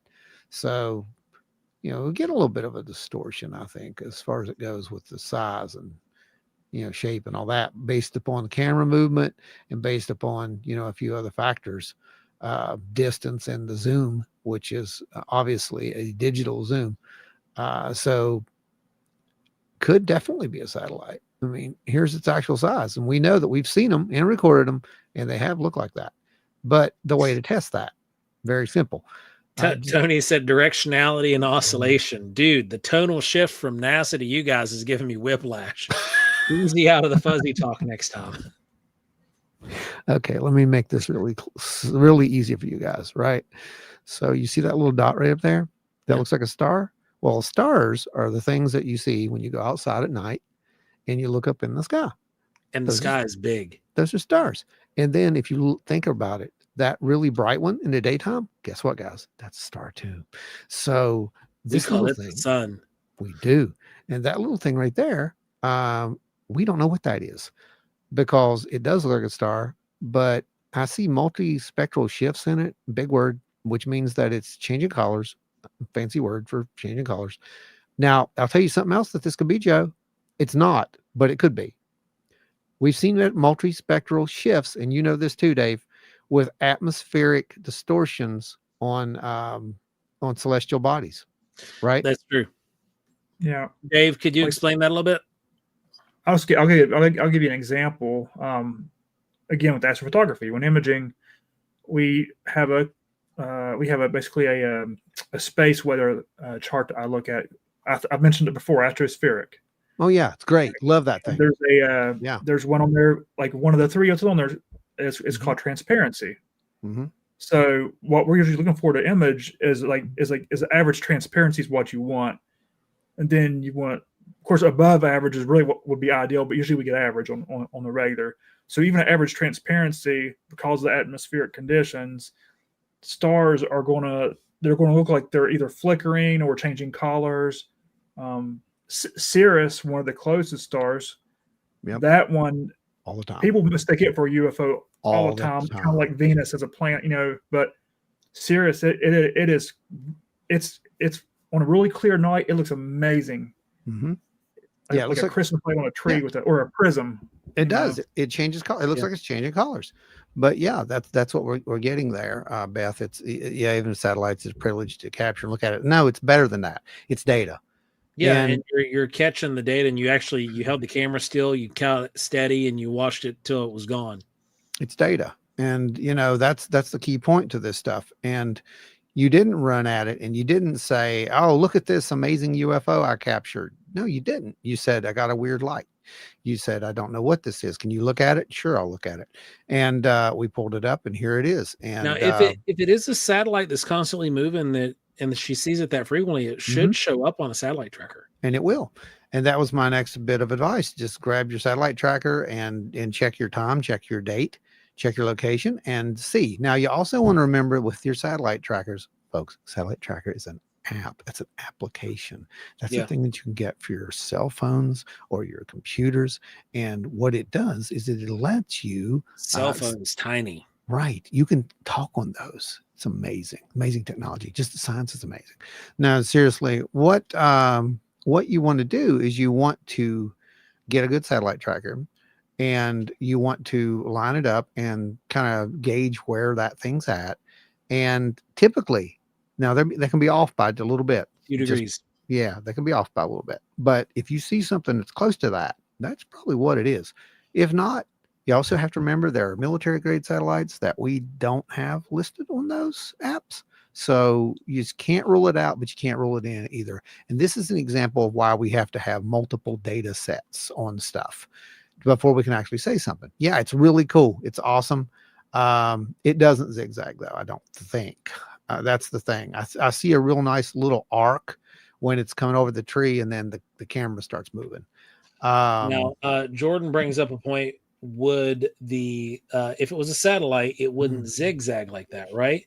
The tumbling could be the reflective surfaces as this thing moves, the oscillation, what we interpret as oscillation, could be the tumbling through space as the reflective surfaces are moving.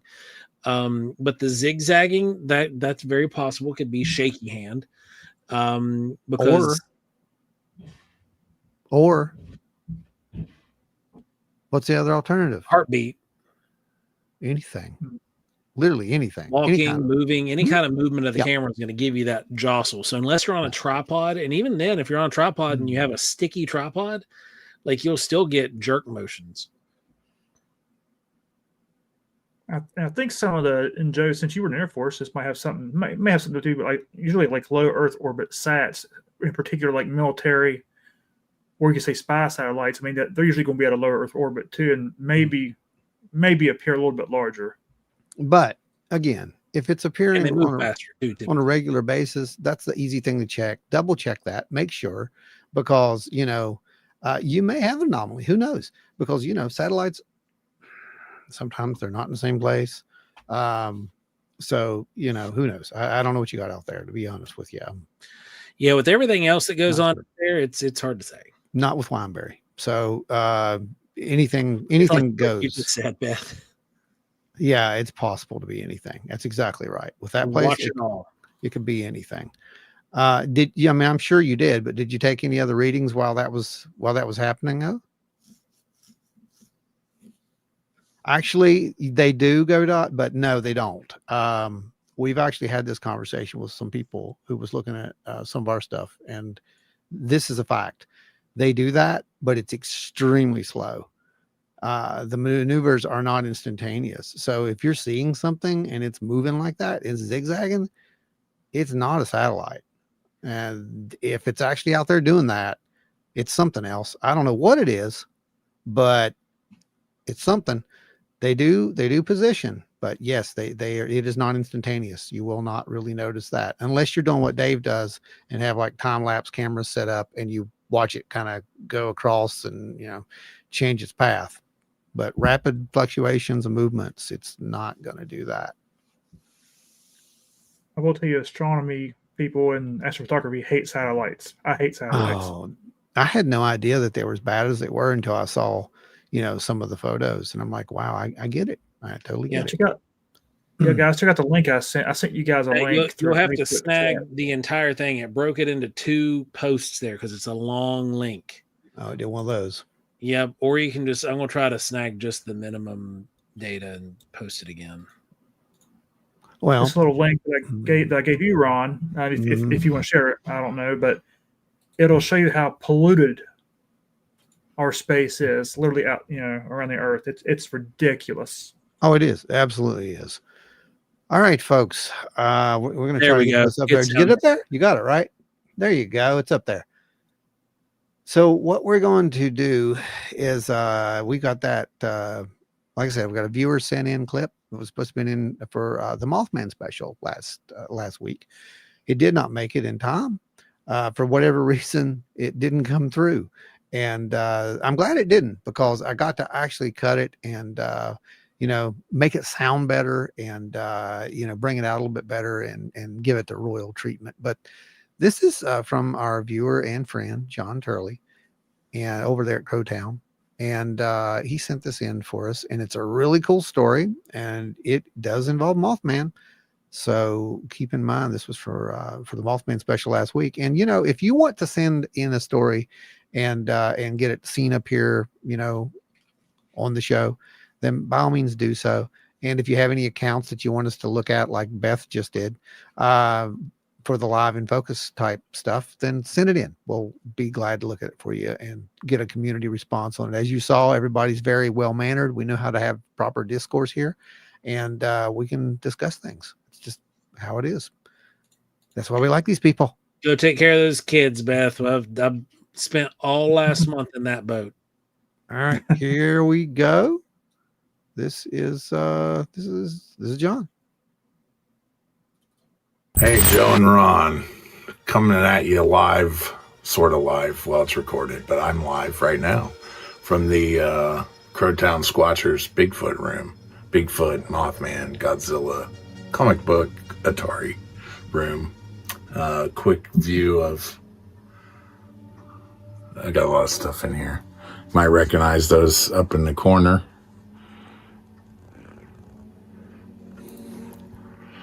Anyways, that was just a little show of the Crowtown Central, as we like to call it. Anyways, for the talking about the Mothman stuff. So back in May, it was May 17th, we were up at the West Virginia Panhandle Bigfoot Conference. Brian and Terry put that on, Brian and Terry Seach. But Linda Sigmund was there. And I just talked to Linda last week or week before about this. So I went up there to talk to her because I haven't really ever talked to her about her sighting and stuff like that. So I wanted to tell her, and I think I've told Ron and Joe this story before, but my grandma lived in Hartford, which is in Mason County, and Grandma always told us really sweet bedtime stories. And this one night, she decided to tell us the story of the Mothman. At the time, I'd never heard of it. Nobody had really talked about it. I can't remember how old I was. I was probably 12 or something like around there. I know the next year, I looked it up in a book when I went back to school, because this would have been over the summertime. So when I went back to school, it was the 7th grade, because I found a book in my 7th grade English class that had had a story about the Mothman in it. Had the same story that Grandma told me, which is the famous, kids at the TNT factory, and they sped off in the car, and this thing was after them. And so Grandma told me that story, and she also told me that my grandfather, who worked in the coal mine that's back around behind Hartford, came out of the coal mine one time, and she said that thing was on top of his car. And when him and the other miners came out, it flew away. Now, when I talked to Linda about that, she said, John, my sighting was less than a half a mile from where your grandfather saw that. So I believe her sighting was in 72, and if I'm wrong, somebody can correct me, but my grandfather's would have been, it would have been before I was born, probably. So it would have been around 68, 69. I'm just guessing, because Grandma never told me what year it was. It could have even been closer to when Linda had hers. But the fact that Grandpa said he saw it out there, right there by Linda's sighting, it gave us both goosebumps when we started talking about it that day. So that's my little snippet of Mothman history as far as the Turley family goes. And so on this Mothman celebration, we will add that to the continuing growing information pot, as it were. Sorry about that. So I hope everybody has a great Mothman celebration day, and we will talk to you soon.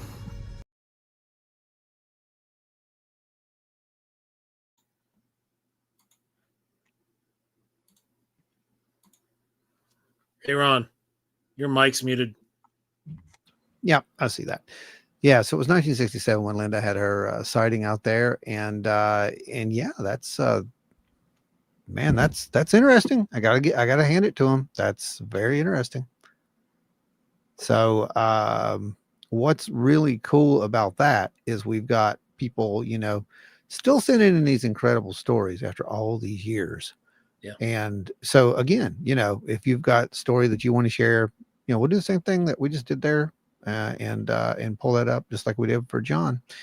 And you never know, might validate somebody else's story that they've heard or that they've experienced themselves and hadn't said anything. I know that Linda went for years without saying anything. I did the same thing.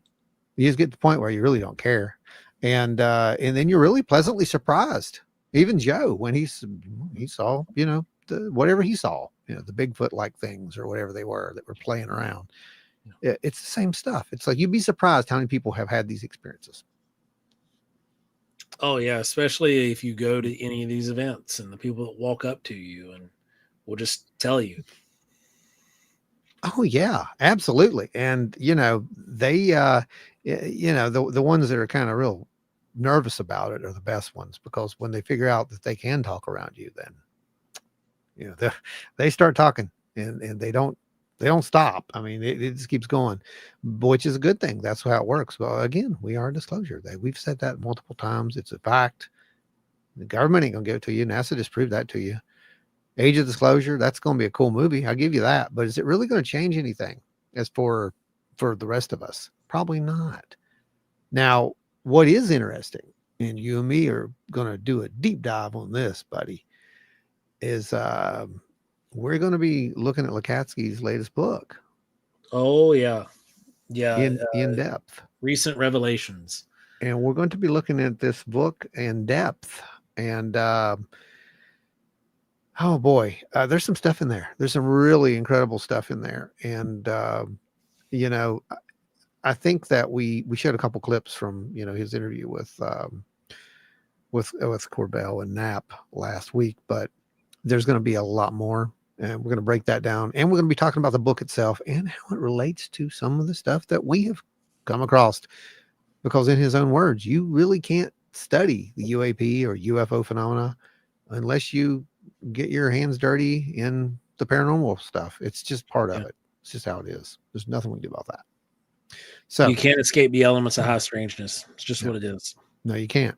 And that's why a lot of people don't say anything, I think, is because, you know, they've seen stuff, but then they may see something weirder. Like, well, you know, I saw a UFO, but oh my God, I don't know, man. That night I thought I saw a ghost or an apparition in the room, or there was a shadow being. Hey, guess what? That's not weird. That's part of the data.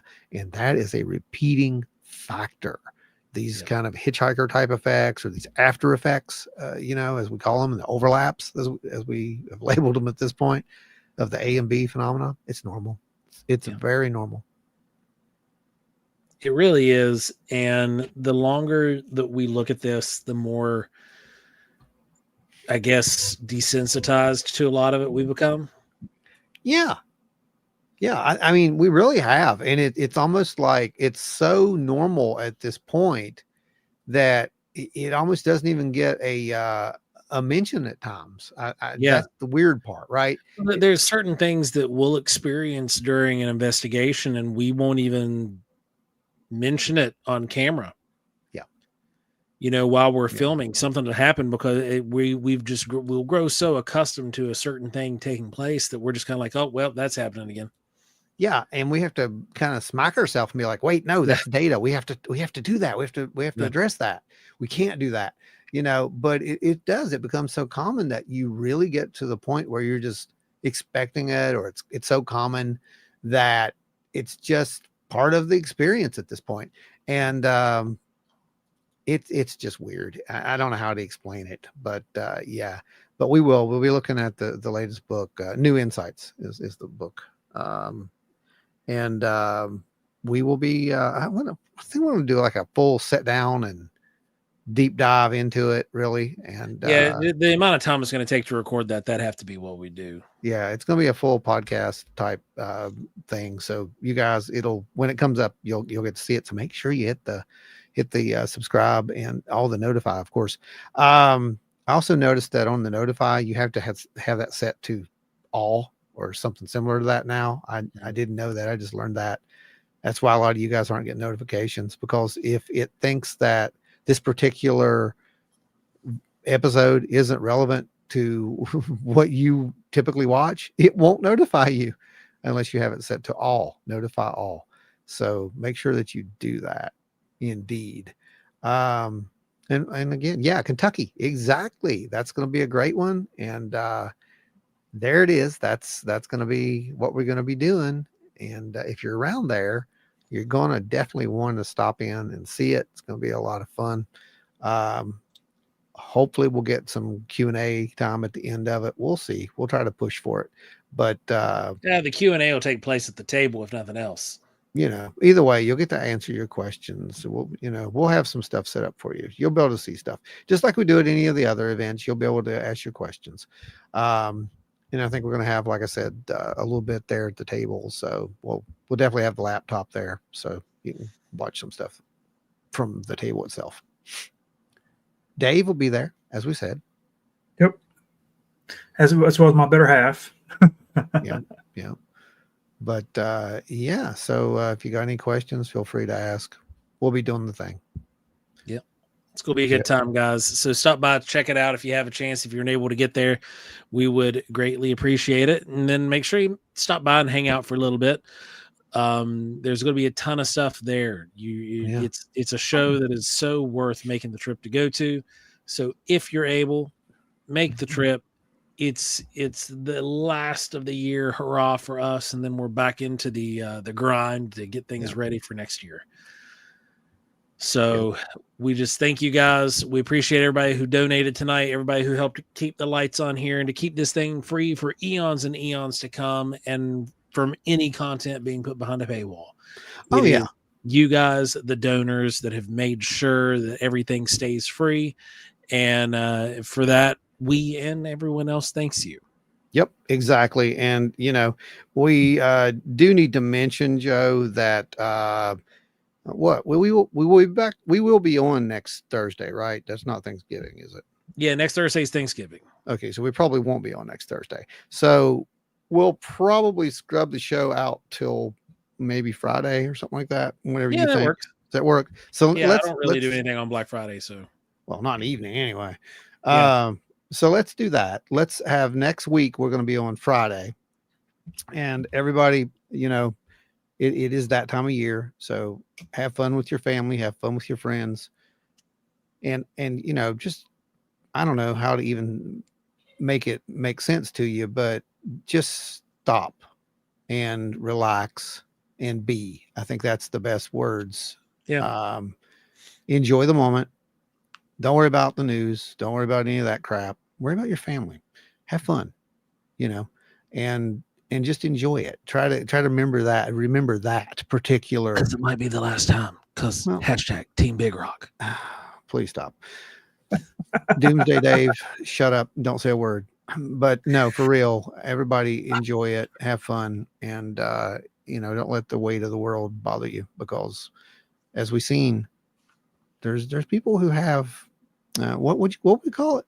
Initiatives or, you know, agendas. Yeah, that might be the word. That might be the word I'm thinking. Yeah. So guys, have fun. Come see us at Crypticon if you can. And remember, 2026 is ticking away. It's almost here. That means alien invasion time. The mothership is coming. I mean, maybe. Big rock. It's going to be an invasion. Possible. There's going to be so many things coming. They're going to make clips of this. You know that, right? I hope so. I can't wait. Team Big Rock.